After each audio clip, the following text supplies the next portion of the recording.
चलिए आज बात करते हैं पाकिस्तान के एक ऐसे इदारे की जो सिर्फ एक बैंक नहीं बल्कि मुल्क की मालियाती रीढ़ की हड्डी है। जी हाँ, हम बात कर रहे हैं नेशनल बैंक ऑफ पाकिस्तान की। अच्छा, नेशनल बैंक ऑफ पाकिस्तान कितना बड़ा है, इसका अंदाजा लगाने के लिए आइए एक नंबर देखते हैं। ये नंबर है 6.74 ट्रिलियन रुपए। जी बिल्कुल ठीक सुना, ये 2024 तक एनबीपी के कुल असासे हैं। सिर्फ ये एक फिगर ही इसके स्केल और मुल्क की मईशत पर इसके असर को जाहिर करने के लिए काफी है। तो सवाल ये है कि एनपीपी आखिर है क्या? देखें, ये एक सरकारी बैंक है, कराची में इसका हेड ऑफिस है और ये स्टेट बैंक ऑफ पाकिस्तान के अंडर काम करता है। लेकिन ये सिर्फ इतना ही नहीं है, ये एक मल्टीनेशनल बैंक है जिसकी ब्रांचेस पाकिस्तान से बाहर भी हैं। इसको आप मुल्क के बैंकिंग सिस्टम का सबसे अहम सुतून कह सकते हैं। आम बैंकों से हटकर ये हुकूमत की मुआशी पॉलिसियों को जमीन पर उतारने में एक बहुत बड़ा किरदार अदा करता है। लेकिन एनबीपी की कहानी सिर्फ नंबर्स और बैलेंस शीट्स की नहीं है।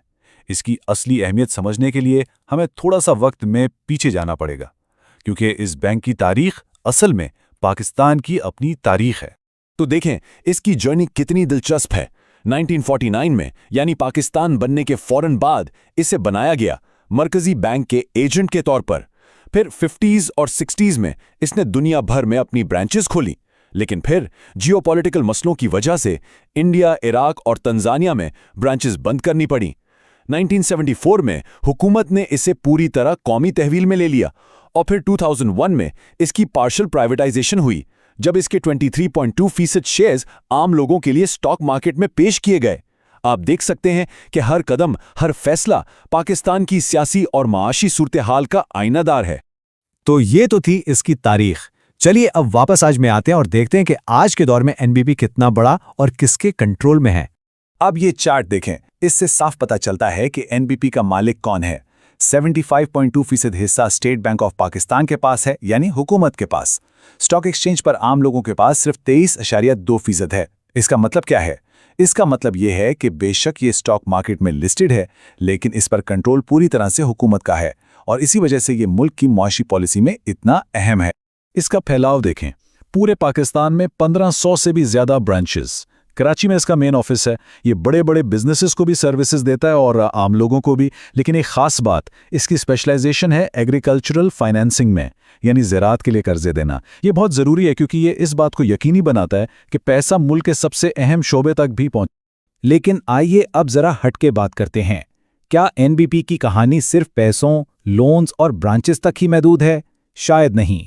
यहां से कहानी एक बहुत ही दिलचस्प मोड़ लेती है, और वो मोड़ है स्पोर्ट्स। जी हाँ, एनबीपी सिर्फ एक मालियाती इदारा ही नहीं बल्कि पाकिस्तान में खेलों का एक बहुत बड़ा सपोर्टर भी है। सबसे पहले क्रिकेट। पाकिस्तान में क्रिकेट क्या है ये बताने की ज़रूरत नहीं, और एनबीपी की अपनी प्रोफेशनल क्रिकेट टीम है 1947 से। ज़रा सोचिए, 70 साल से भी ज़्यादा अरसे से ये टीम नेशनल लेवल पर कितने ही बड़े बड़े प्लेयर्स पैदा कर चुकी है। और बात सिर्फ क्रिकेट तक नहीं रुकती, फुटबॉल में भी एनबीपी पीछे नहीं। इनकी अपनी मेंस टीम है जो पाकिस्तान की टॉप लीग यानी पाकिस्तान प्रीमियर लीग में खेलती है। और फिर है हॉकी, हमारा कौमी खेल। एनबीपी की hockey team national hockey championship जीत चुकी है। तो क्रिकेट, फुटबॉल, हॉकी, ये सब दिखाता है कि एनबीपी का मकसद सिर्फ पैसा कमाना नहीं है, ये मुल्क की शनाख्त और कल्चर को प्रमोट करने में भी आगे आगे है। अच्छा, तो खेलों की उस दिलचस्प दुनिया से वापस फाइनेंस की तरफ आते हैं। आइए अब समझते हैं कि पाकिस्तान के पूरे माशी निज़ाम में एनबीपी की आखिरी और सबसे अहम हैसियत क्या है। साल 2020 में स्टेट बैंक ऑफ पाकिस्तान ने एनबीपी को एक खास ऑफिशियल दर्जा दिया, और ये कोई मामूली टाइटल नहीं था बल्कि एक बहुत ही अहम डेजिग्नेशन थी। इस डेजिग्नेशन का नाम है डोमेस्टिक सिस्टमैटिकली इंपॉर्टेंट बैंक या डीसिप। आम जुबान में इसका मतलब है टू बिग टू फेल, यानी ये बैंक इतना बड़ा और निज़ाम में इतना अहम है कि अगर खुदा न खास्ता ये फेल हो जाए तो पूरे मुल्क का मालियाती निज़ाम एक बहुत बड़े बहरान का शिकार हो सकता है। इसीलिए इस पर रेगुलेशंस भी ज़्यादा सख्त होती हैं। ये सिर्फ एक बैंक नहीं, ये पूरी मईशत के इस्तेहकाम की ज़मानत है। तो इस सारी गुफ्तगू से हम इस नतीजे पर पहुंचते हैं कि नेशनल बैंक ऑफ पाकिस्तान सिर्फ एक बैंक नहीं है, ये मुल्क की तारीख का आईना है, इसके माशी इस्तेहकाम का सुतून है और इसकी कौमी शनाख्त का एक हिस्सा भी। अब देखना यह है कि आने वाले वक्त में एक मुल्क और इसके इस सबसे अहम बैंक का ये अनोखा रिश्ता क्या नया रुख इख्तियार करता है।